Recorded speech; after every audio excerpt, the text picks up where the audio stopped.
Bonjour et bienvenue sur le site du podcast Histoire en série, créé et animé par Nicolas Charles et Johan Chanoir. Au programme, une analyse des séries d'hier, d'aujourd'hui et de demain par les spécialistes des questions mobilisées par nos shows préférés.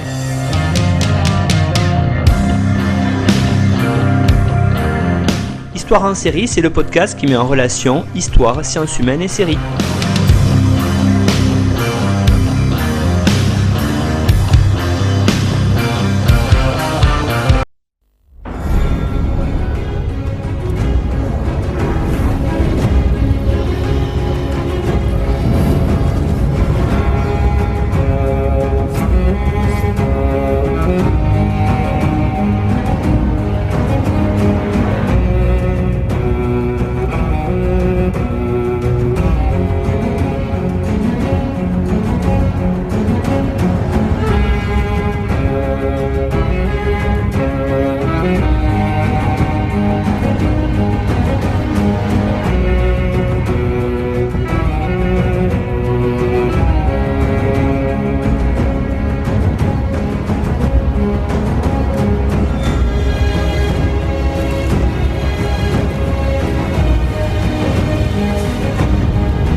Bonjour à tous, bienvenue dans les séries d'émissions spéciales Game of Thrones dans notre podcast Histoire en série. On a décidé, vous le suivez maintenant depuis tout le mois de décembre 2021, de vous faire un petit calendrier de l'Avent spécial Game of Thrones en invitant tous les spécialistes francophones qui ont travaillé sur cette série, sur les romans ou sur bien sûr la série, c'est ce qui nous intéresse ici le plus. Et aujourd'hui, j'ai le plaisir de recevoir pour évoquer dans une émission qui s'intitulera Le Game of Thrones et le féminisme, Nicolas Allard. Bonjour Nicolas.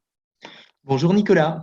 Alors Nicolas, vous êtes professeur agrégé de lettres modernes et docteur ès-lettres. Vous enseignez la littérature et la philosophie en classe préparatoire littéraire et scientifique. Vous êtes également essayiste, vous êtes spécialiste de pop culture. Vos recherches portent sur les littératures de l'imaginaire et la question de la transmédialité. Vous avez écrit des essais sur notamment Star Wars, un récit devenu légende, paru chez Armand Collin en 2017, mais aussi, et c'est pour ça que je vous ai invité, l'univers impitoyable de Game of Thrones, toujours chez Armand Collin en 2018. Et puis, plus récemment, vous avez évoqué Dune, un chef-d'œuvre de la science-fiction chez Duno en 2020. Et vous venez de publier en 2021, toujours chez Armand Collin, Les mondes extraordinaires de Jules Verne. D'ailleurs, on va spoiler un petit peu. On vous invitera pour en parler au mois de janvier suite à la série qui devrait normalement être diffusée en fin d'année, pour les fêtes de fin d'année sur France 2. Donc, on va revenir aujourd'hui dans Game of Thrones, Nicolas, si vous voulez bien, pour évoquer cette question du féminisme. Alors, j'aimerais, pour lancer la discussion entre nous, que vous me disiez vraiment, c'est vraiment une série féministe Game of Thrones, parce que quand on a des images en tête, on en a déjà parlé un petit peu, notamment avec Justine Breton, on a des images de sexualité, de prostituées, puis on se souvient que la chaîne qui diffuse, HBO, avait un slogan qui avait été repris un petit peu par certains en disant « It's not porn, it's HBO », sous-entendu, ce n'est pas du porno, c'est HBO. Donc, la sexualité, ça a été un des grands, ce qui a été mis en avant par la chaîne pour vendre Game of Thrones. Alors, vraiment féministe, Nicolas, la série ?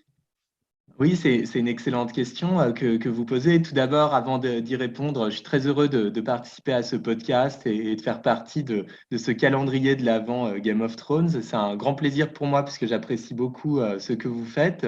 Pour répondre à la question du féminisme, effectivement, c'est une question qui est complexe, parce que si l'on s'en tient à l'œuvre littéraire de George Martin, c'est bien une œuvre qui fait évoluer la fantaisie, au sens où précédemment, les femmes n'occupaient pas une place aussi importante dans les œuvres précédentes. Il n'est que de penser, par exemple, aux œuvres de Tolkien et notamment Le Seigneur des Anneaux, où les femmes sont vraiment au second plan de l'intrigue, ce qui n'est pas du tout le cas chez Martin.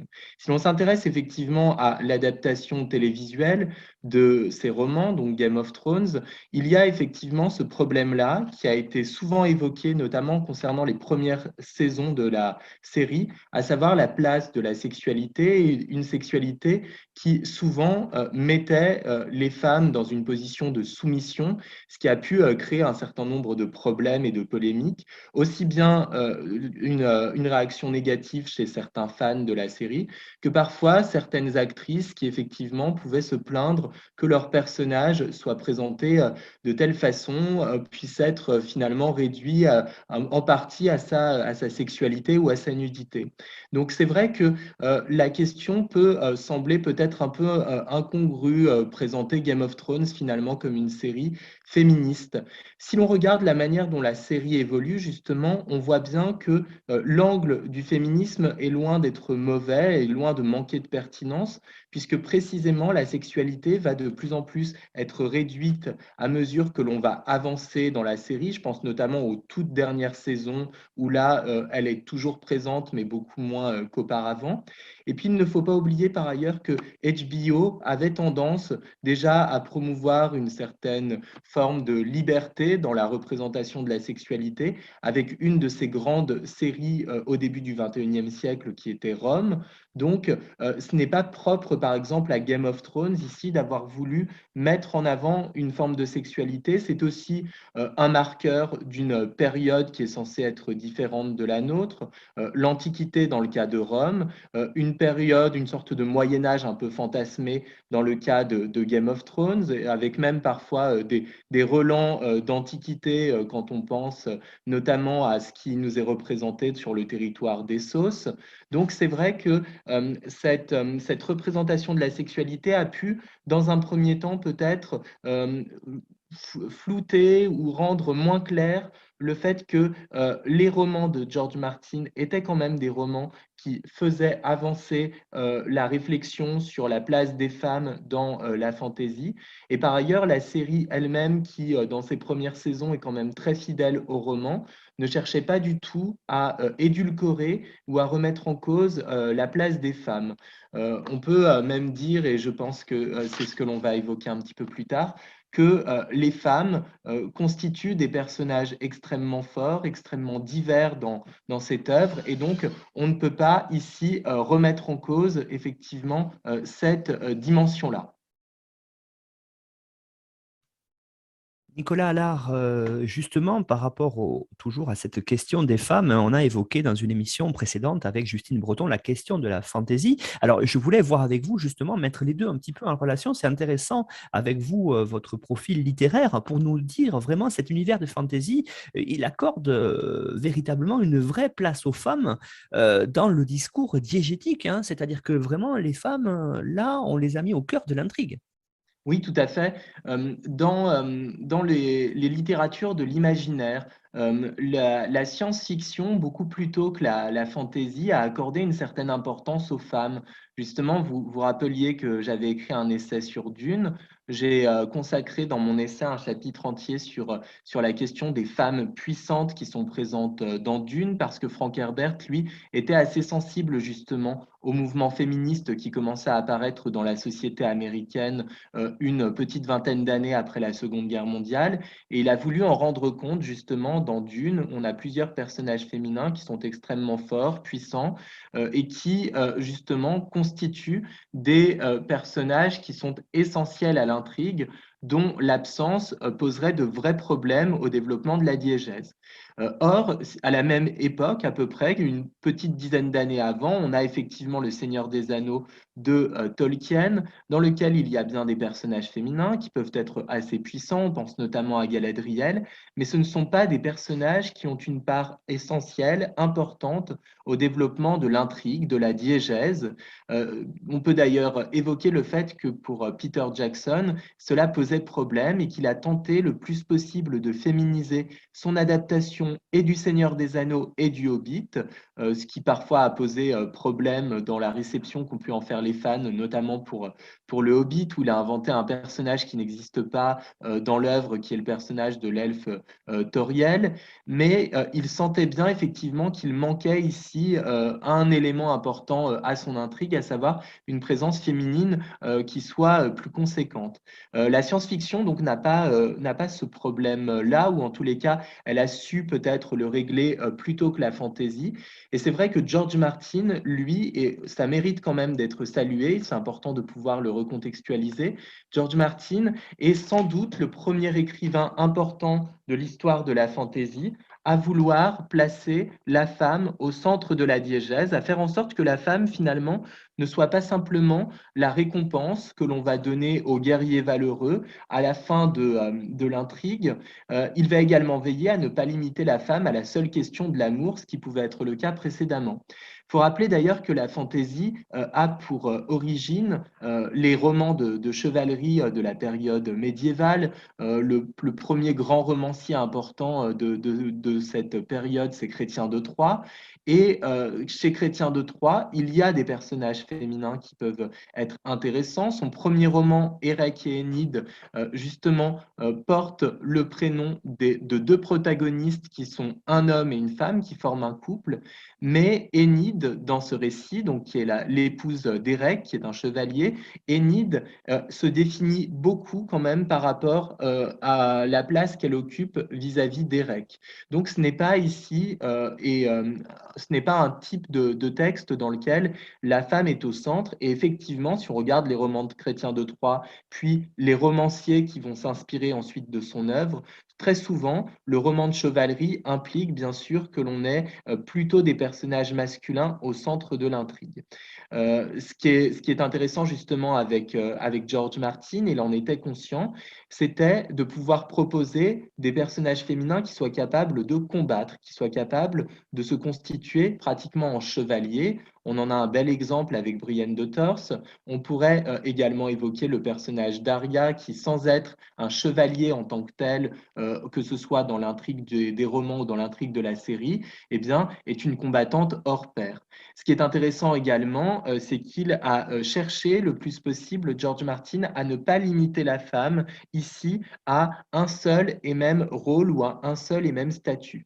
Les femmes dans Game of Thrones peuvent être effectivement associées à l'amour comme elles le sont assez traditionnellement, que ce soit en littérature plus classique ou dans les littératures de l'imaginaire, mais elles ne se limitent pas à ce rôle-là. Elles sont également présentées comme des figures maternelles. On le voit par exemple avec Catelyn Stark ou avec Cersei Lannister.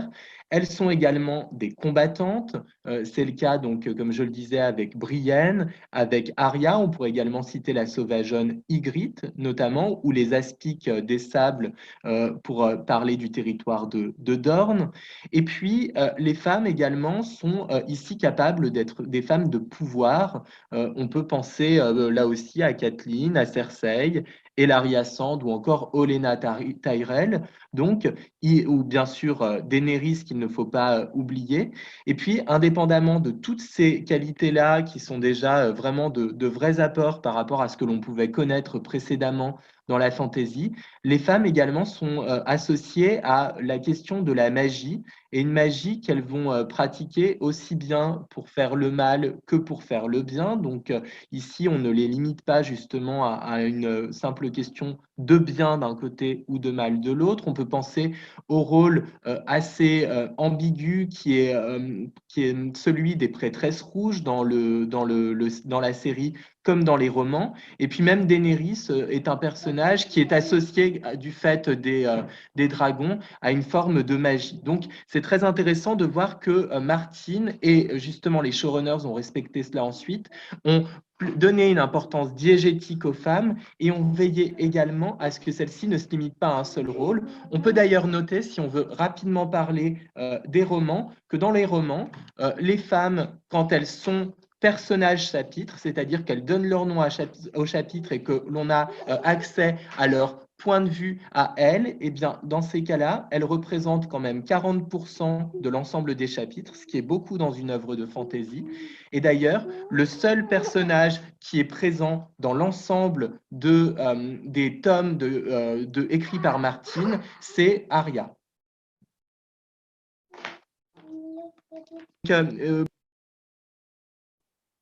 Vous évoquiez, Nicolas Allard, justement, toute une panoplie de figures de femmes en montrant bien leur importance, et c'est vrai, numériquement et dans leur complexité dans la série. Alors, j'aimerais commencer par peut-être celles où on pourrait dire qu'elles sont peut-être à contre-emploi de ce qu'on pourrait imaginer dans ces univers de fantasy, c'est-à-dire des femmes vraiment combattantes en tant que telles et qui sont assimilées en tant que telles. Alors, vous avez bien sûr évoqué la figure de Brienne de Tarth, qui est elle, on la voit quasiment la majorité du temps en armure, mais vous avez d'autres combattantes. Vous avez parlé de Ygritte, bien sûr, la sauvageonne, hein, qui n'a pas d'armure, mais qui passe son temps, elle aussi, à se battre, en tout cas dans les moments où elle est présente dans la série. Et puis, il y en a une qui va faire une sorte d'initiation pour devenir, hein, dès la saison 1, on le voit, puisqu'elle s'entraîne avec son maître d'armes, pour devenir une combattante en tant que telle, avec c'est Arya. Donc, voilà, qu'est-ce qu'on peut dire sur ces trois figures majeures de femmes qu'on pourrait qualifier à la fois d'énergiques et de puissantes?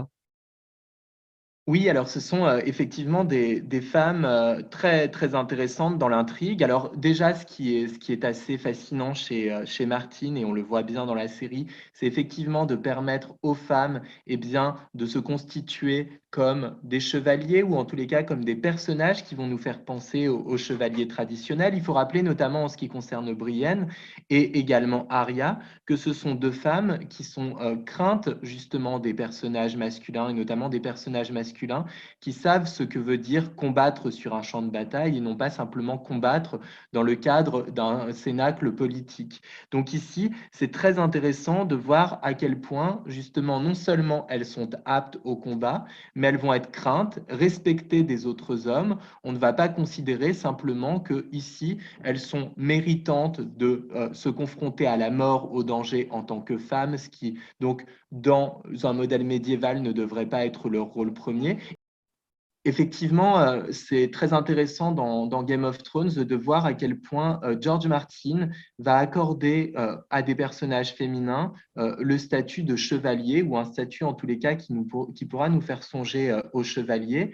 Et ce qui est intéressant dans le cas de Brienne et d'Arya, c'est que ce sont deux personnages qui non seulement sont aptes à combattre, mais qui vont faire montre de grandes qualités dans le combat, qui vont justement susciter la crainte, l'admiration, le respect des hommes. On ne va pas simplement admirer ici ou reconnaître leur courage, qui consiste effectivement à se confronter au danger et à la mort, alors même que leur statut de femme dans une société de type médiéval devrait plutôt les tenir à l'extérieur des combats.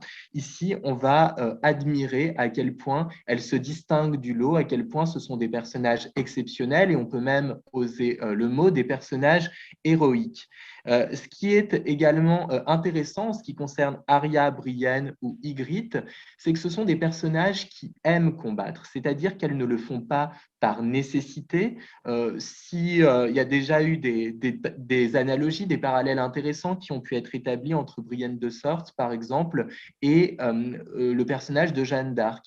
Jeanne d'Arc n'est pas nécessairement une femme qui va aimer combattre, qui va se lancer dans des combats par amour de la violence ou par amour de la confrontation. Elle le fait en une visée précise, qui est à la fois politique et religieuse, pour libérer notamment le royaume de France du joug anglais, alors que dans le cas de Brienne et d'Arya, il y a une passion véritable pour la confrontation, pour le fait également de se surpasser, de prouver sa valeur non seulement aux autres, mais aussi à soi-même. Et ce sont des personnages justement qui sont animés par cette volonté de toujours être meilleur. C'est encore plus vrai d'ailleurs pour Arya que pour Brienne. Ce qui est intéressant également, et la série justement de ce point de vue-là me semble féministe, c'est qu'on ne les limite pas pour autant à cette seule question-là. Arya ou Brienne pourraient nous sembler dans un premier temps être ce que l'on appelait par le passé des garçons manqués. Et justement, ce serait ici une forme de caricature. On aurait tendance, dans ce cas-là, à les marginaliser, à considérer que, eh bien oui, ce ne sont pas tout à fait des femmes, qu'on a plus ici essayé de montrer que la guerre, le combat était le fait des hommes et que lorsque les femmes s'y livraient, eh bien, elles cessaient en un sens d'être totalement des personnages féminins. Or, ce n'est pas le cas. Dans les romans, Brienne nous est présentée comme ayant une affection assez forte pour Renly Baratheon, qu'elle sert. Et effectivement, il y a plusieurs passages, la série le montre un petit peu, mais les romans le font davantage encore, qui montrent qu'il y a une vraie ambiguïté dans son rapport avec Renly. À la fois, elle a une affection qui peut relever presque de l'amitié, et en même temps, il y a sans doute une dimension amoureuse dans la manière dont elle perçoit ce personnage. Et il faut noter qu'ensuite, dans les romans comme dans la série, et la série nous donnant le fin mot de l'histoire, on peut même l'affirmer avec plus de certitude, il y a effectivement une relation amicale et amoureuse qui s'établit avec Jaime Lannister, qui nous montre bien que Brienne, fondamentalement, n'est pas qu'un garçon manqué, que c'est une femme qui peut avoir des désirs et qui peut avoir envie d'avoir une véritable vie sentimentale et amoureuse. C'est la même chose avec Arya. Alors ça, on le sait grâce à la série. On verra ce qui se passe dans les romans si un jour George Martin se décide justement à nous proposer son propre dénouement. Mais Arya, dans la série, elle aussi a une relation amoureuse dans la dernière saison, même si ce n'est pas une relation amoureuse qui va être particulièrement durable. Il est important de noter qu'on cherche ici à ne pas la limiter à cette seule question du combat. Arya est également intéressante en ce qu'elle nous montre que pour elle, le combat n'est pas nécessairement aussi une fin en soi, puisque à la fin de la série, on la voit partir à l'aventure, prête finalement à découvrir de nouveaux horizons, sans doute également de nouveaux individus, de nouvelles circonstances de vie. Donc, c'est vraiment un personnage qui n'est pas fermée sur elle-même, pas fermée sur sa famille ou sur sa simple idée de se livrer à des combats. C'est un personnage, au contraire, qui s'ouvre considérablement au monde.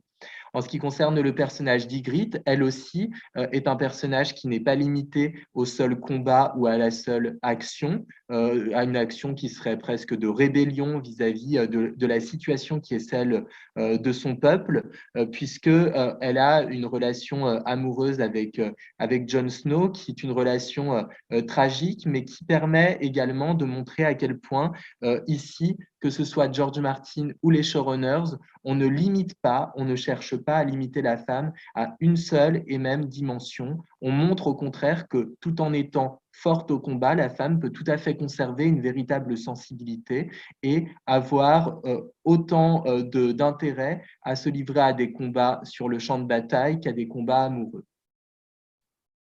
J'aimerais, Nicolas, maintenant qu'on évoque la question des femmes qui sont des mères, donc la question du matriarcat, si vous voulez, à travers, vous avez dans votre présentation commencé à évoquer justement celles qui font figure de femmes, alors peut-être modèles, comme on l'a vu par exemple Kathleen Stark, vous l'avez dit, une autre qui défend ses enfants et leur trône bec et ongle, Cersei Lannister, et puis aussi on voit la matriarche, en tout cas de la famille Tyrell, Olenna, et pourquoi pas Ellaria Sand. Donc on a ici vraiment des figures féminines que l'on a mis dans un rôle de mère, mais attention, ce ne sont pas des mères, on va dire, juste là pour ça, puisqu'on voit bien dans la narration sérielle de Game of Thrones que ce sont à la fois des femmes qui sont intelligentes, puissantes, et qui jouent de leur puissance pour garder leur famille au pouvoir.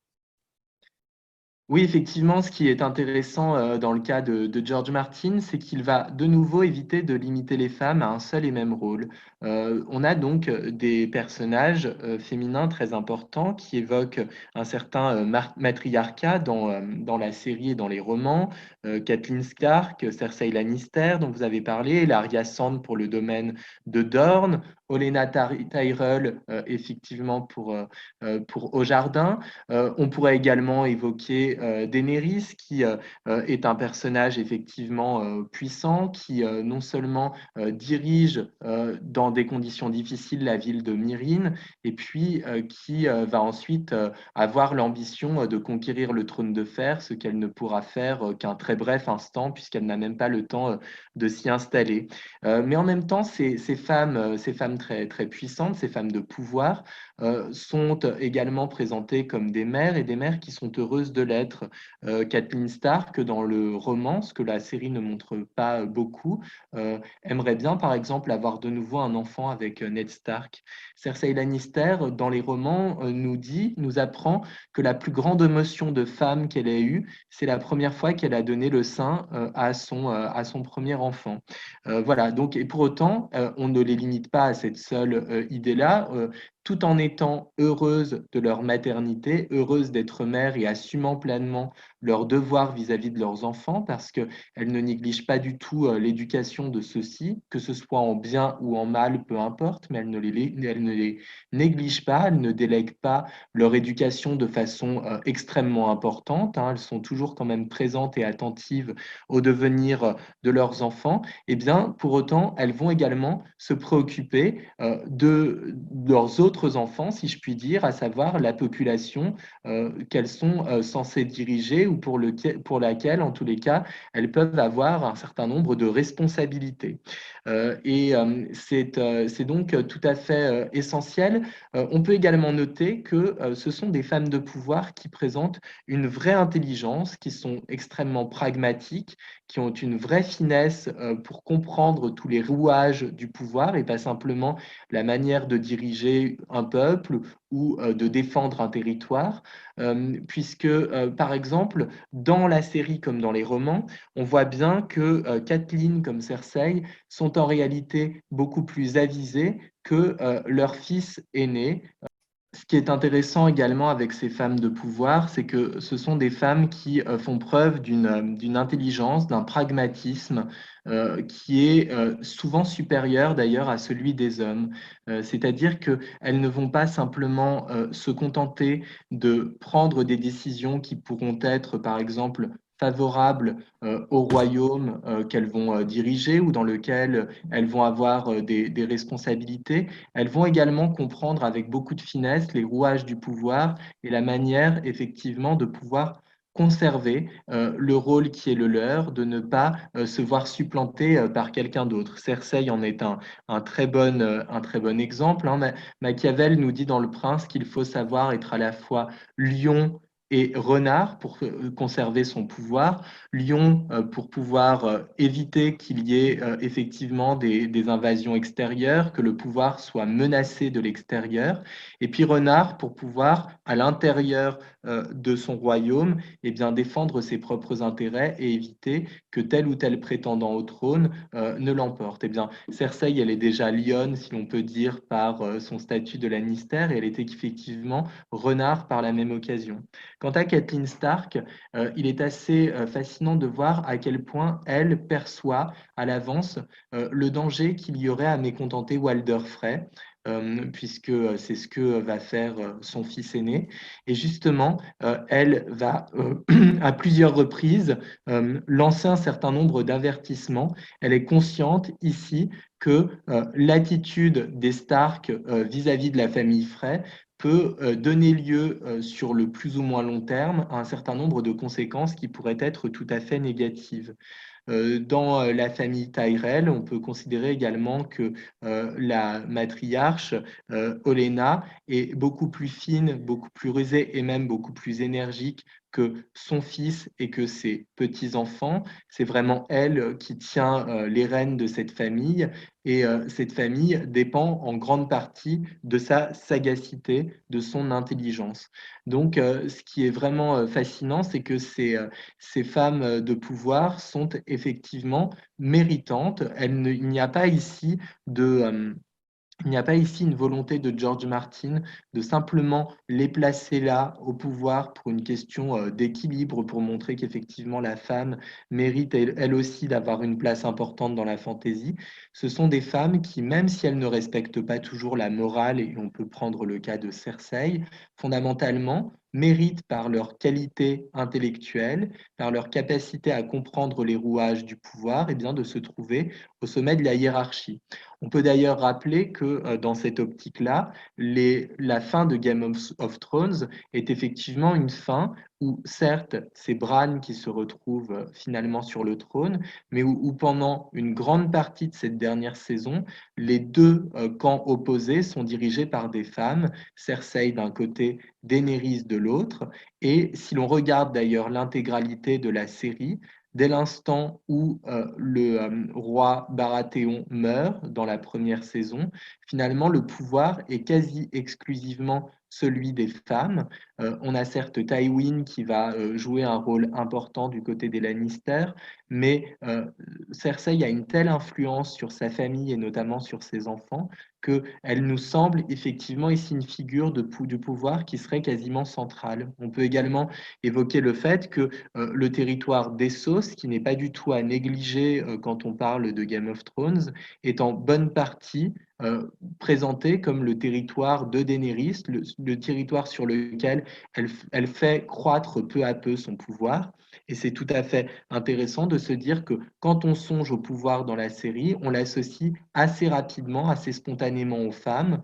On peut également rappeler que à la fin, le personnage de Sansa obtient une certaine autonomie avec pardon, son royaume du Nord et que d'ailleurs c'est finalement ce qu'elle avait toujours souhaité. Donc peut-être que à la fin de Game of Thrones, il n'y a pas une reine qui dirige les 7 royaumes, mais il y a un royaume par contre qui est dirigé par une reine, en sachant que Bran lui-même n'est pas tout à fait un être que l'on peut situer à la fin de la série comme appartenant à l'humanité ordinaire.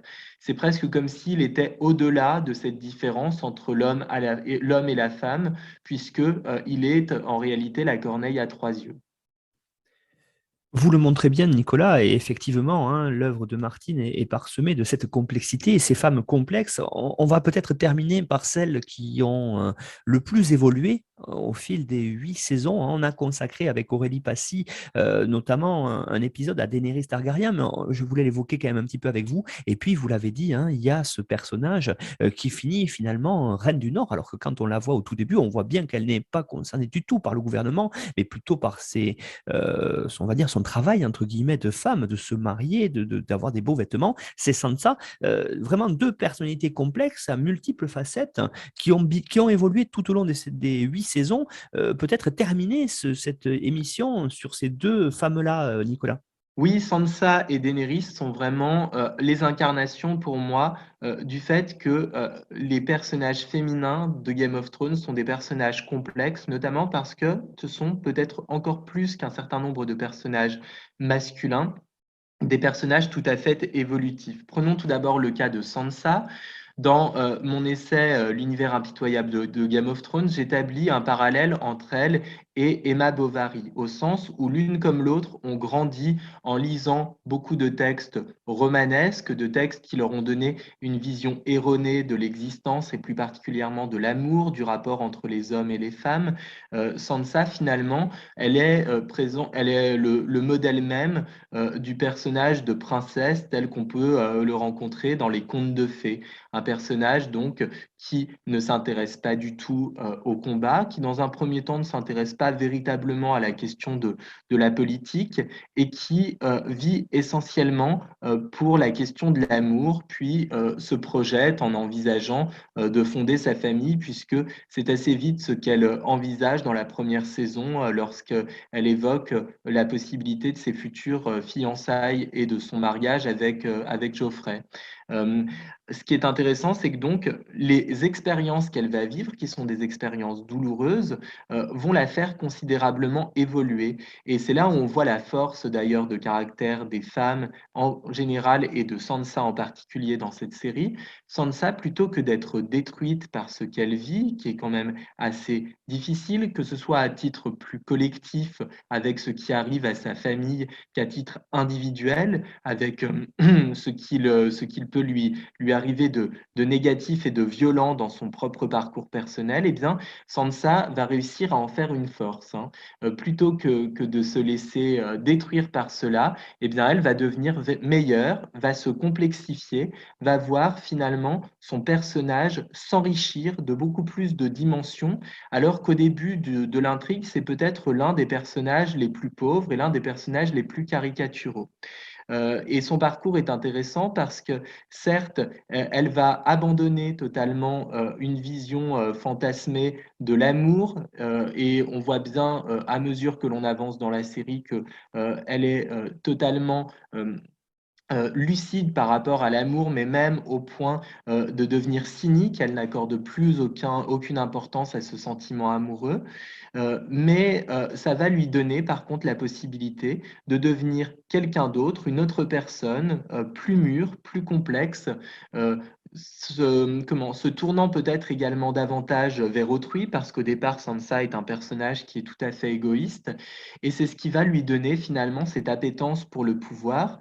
Et son parcours est intéressant. On peut considérer que c'est un parcours qui, pour le coup, est pleinement féministe, puisque finalement, elle ne fait plus du tout dépendre son bonheur, son épanouissement de la seule question amoureuse. Elle va au contraire considérer que son épanouissement, c'est de pouvoir exercer le pouvoir, d'avoir cette possibilité, eh bien, d'être à la tête d'une région pour laquelle elle a une véritable affection. Donc elle, la question de la maternité, elle ne va pas considérer comme sa mère qu'elle passe avant tout par le fait de fonder sa propre famille.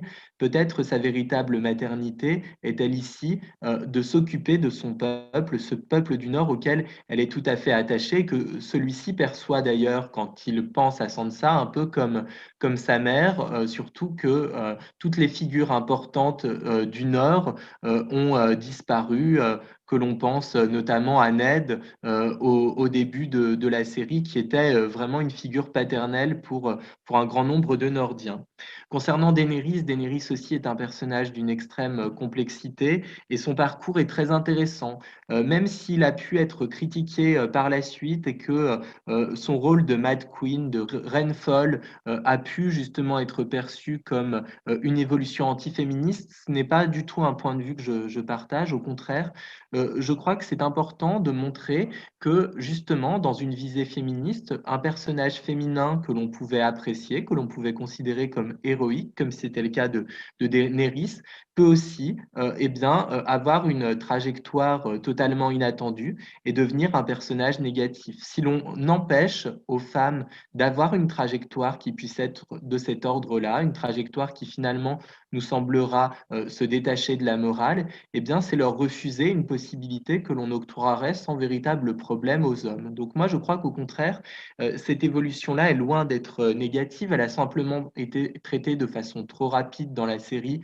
et c'est peut-être plutôt ce reproche que l'on peut faire, une évolution qui a manqué de subtilité, bien que l'idée en soi était tout à fait intéressante et même assez légitime quand on y pense, puisqu'il y a plusieurs éléments, que ce soit dans les films ou dans les romans, qui préparaient déjà un petit peu ce basculement final de Daenerys. Et Daenerys, je le montre dans mon essai, c'est sans doute le personnage qui est presque le plus complet de tous, parce que à la fois, donc, c'est une femme qui accorde une vraie importance aux sentiments amoureux pendant tout le long de la série, d'ailleurs, même après avoir perdu son premier mari, elle va accorder de l'importance à ce sentiment amoureux. notamment avec Jon Snow. Et puis, tout en étant donc une femme qui va accorder de l'importance à l'amour, c'est une femme également qui se perçoit comme une mère vis-à-vis de ses dragons, hein, on l'appelle d'ailleurs la mère des dragons, une mère vis-à-vis de son peuple. Elle emploie d'ailleurs elle-même l'expression, que ce soit dans la série ou dans les romans. Dans les romans, elle le fait même à plusieurs reprises quand elle évoque le peuple de Myrine, ou aussi quand elle peut évoquer tout simplement ceux qu'elle entend diriger par la suite. Et puis, elle est également une combattante. Alors, elle ne prend pas nécessairement les armes, mais elle va se servir de ses dragons pour participer au conflit. Et la dernière saison montre bien d'ailleurs qu'elle se met elle-même en danger lors de la bataille de Winterfell. On ne peut pas considérer que ce soit simplement quelqu'un qui va diriger des troupes. Elle cherche véritablement à s'impliquer dans les batailles, dans les combats. C'est également un personnage qui est un personnage de pouvoir, quelqu'un qui considère justement que le pouvoir nécessite une certaine pratique. C'est d'ailleurs pour cela qu'elle ne cherche pas tout de suite à se rendre à Westeros. Elle préfère rester en Essos pour faire l'expérience du pouvoir. C'est une sorte de préparation à la possibilité ensuite de diriger les sept royaumes. Tout en étant une femme de pouvoir et une femme qui défend plutôt une certaine idée de la morale. Donc, c'est la raison pour laquelle on a tendance à s'attacher au personnage, puisqu'elle cherche à libérer les esclaves, elle porte avec elle une certaine idée du bien. Eh bien, c'est un personnage qui est tout à fait capable de l'immoralité de Cersei. Elle n'hésite pas à faire exécuter ceux qui lui désobéissent, ceux qui peuvent remettre en cause son autorité. Et puis, la fin de la série nous montre qu'elle est capable d'une certaine radicalité au nom du bien, ce qui en fait un personnage tout à fait complexe et intéressant, puisque en décidant finalement de ravager par les flammes la ville de Port-Réal, elle entend peut-être justement briser la roue, repartir sur une base neuve. Bien sûr qu'il s'agit là d'une radicalité et qu'en procédant ainsi, elle tue un grand nombre d'innocents, mais en tant que telle, elle cherche ici à œuvrer non pas en faveur de son intérêt personnel, mais en faveur d'un bien collectif, en estimant peut-être qu'une telle action va permettre de repartir sur des bases plus saines que celles qui existaient précédemment.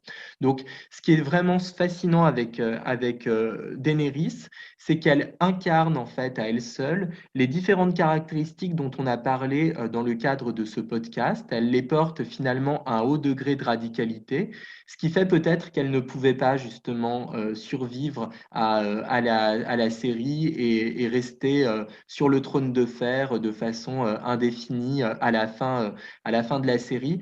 Peut-être parce que justement, elle est trop complexe, trop radicale dans sa manière d'être, et qu'il faut effectivement ici montrer à quel point cette complexité et cette radicalité sont admirables en un sens, parce que l'on peut reconnaître à quel point elle a réussi, à partir d'une situation qui était extrêmement difficile, à gravir progressivement les échelons sans bénéficier de beaucoup d'aide. Elle doit beaucoup de choses grâce à son seul talent et grâce à sa seule force.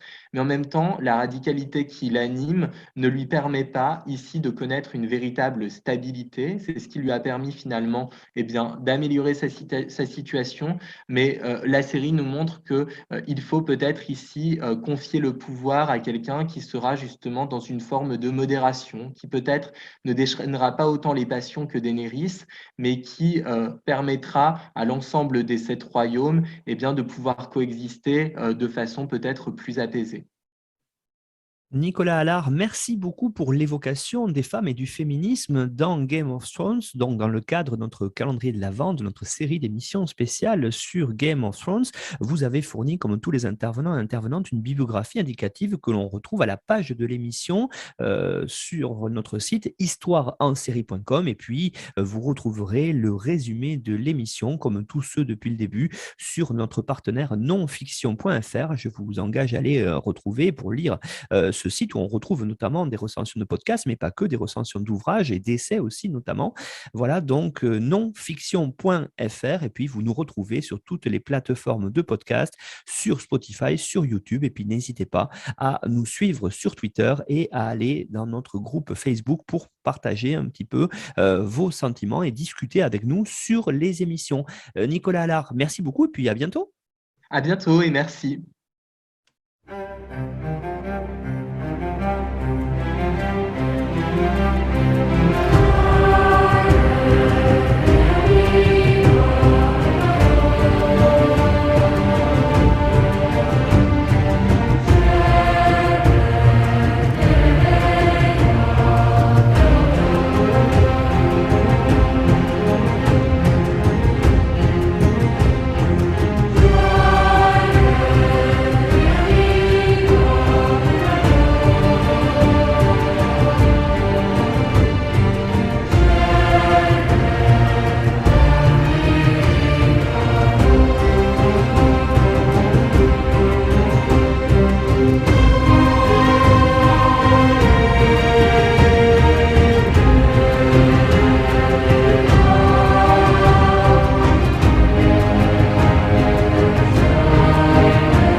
Retrouvez-nous sur Twitter @Histoire en série pour connaître le programme à venir ainsi que des conseils bibliographiques.